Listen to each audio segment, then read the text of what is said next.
adab lebih tinggi daripada ilmu. Saya lebih suka orang yang ilmunya biasa-biasa saja beradab daripada orang banyak hafal ayat, banyak hafal hadis tapi kurang ajar.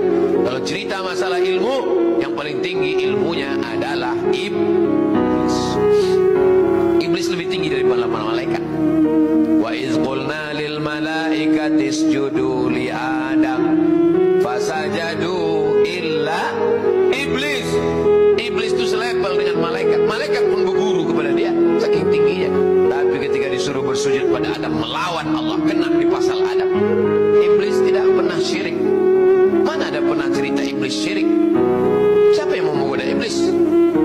Iblis digoda setan. Mana mempan? Anak buah dia semua. Iblis itu kena pasalnya di Adam, melawan perintah Allah, tak mau bersujud kepada Adam.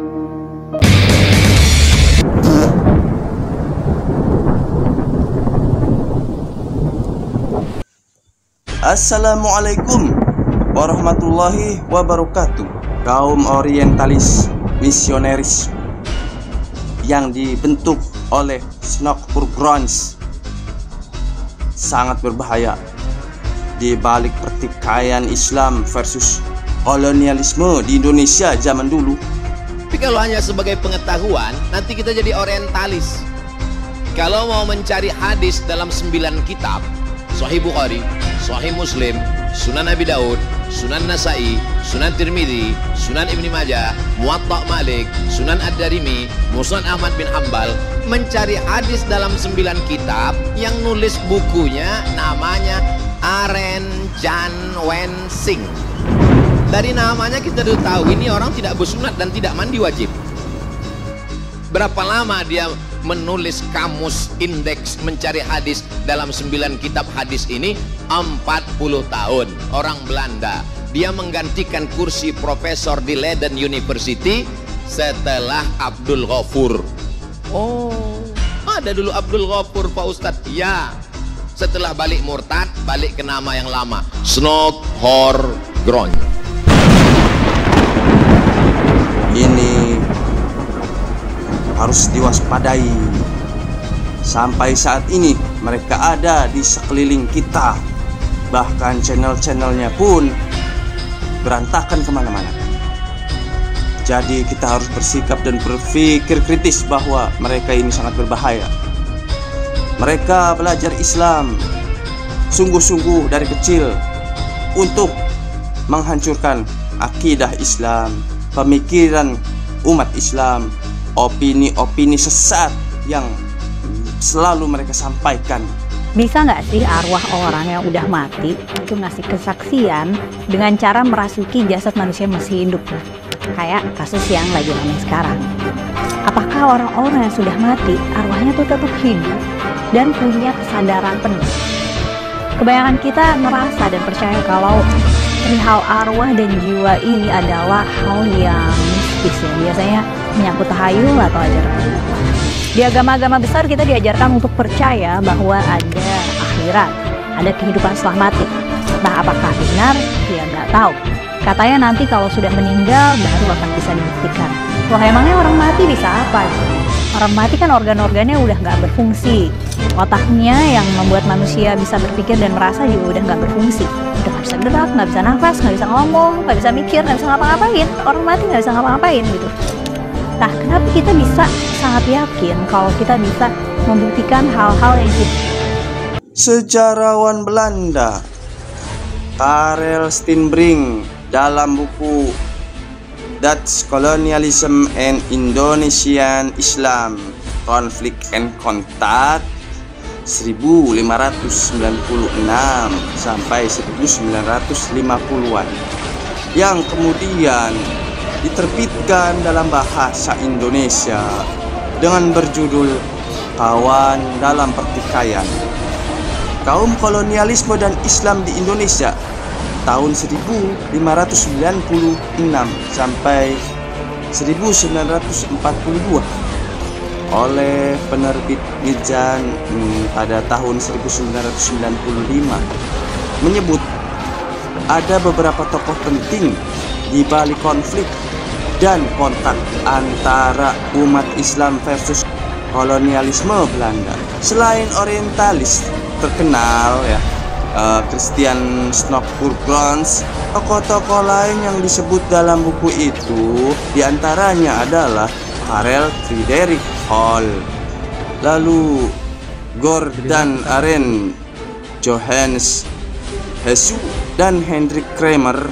Mereka kebanyakan adalah lulusan studi Indologi di Belanda dan mengemban tugas sebagai orientalis dan misionaris.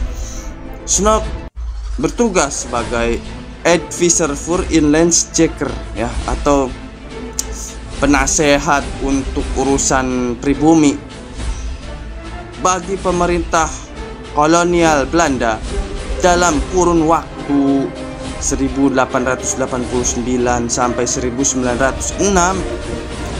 Ia terkenal dengan gagasan asimilasinya, di mana kaum pribumi harus didekati untuk dapat menjalankan secara cara pandang hidup ala barat. Untuk tugasnya itu, Snok yang pernah menulis buku Art Islam bagi para umatnya di Hindia Timur dijawab oleh Mela ya. Ada juga soal apa? Soal jilbab misalnya ya.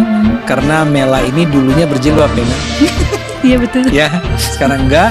Dan dia bercerita tentang kenapanya. Dan ada isu-isu semacam itu. Saya harus apresiasi Ana nih. Salam hormat buat Mela. Terima kasih banget. Nah, barangkali buat teman-teman yang lain kalau tertarik bisa juga lihat di YouTube tuh, ada The Forbidden Questions namanya. Sebagaimana keterangan dalam memoir Pangeran Arya Ahmad Jajiningrat mendekati anak-anak para priai untuk bisa mewujudkan gagasan tersebut. Jadi disamakan kayak penjajahan Snok gitu ya. rela mendatangi rumah-rumah mereka, mencarikan beasiswa dan memberikan tempat tinggal bagi para kadernya.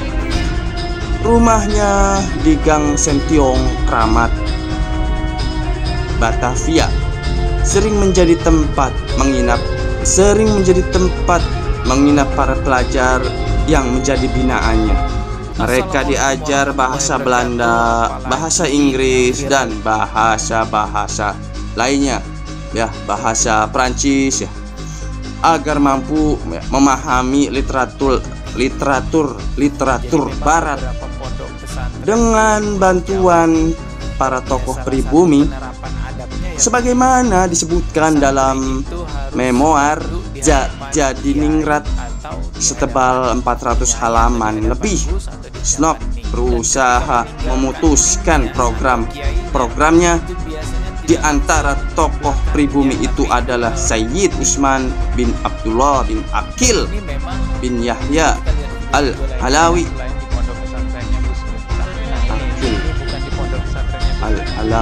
Alawi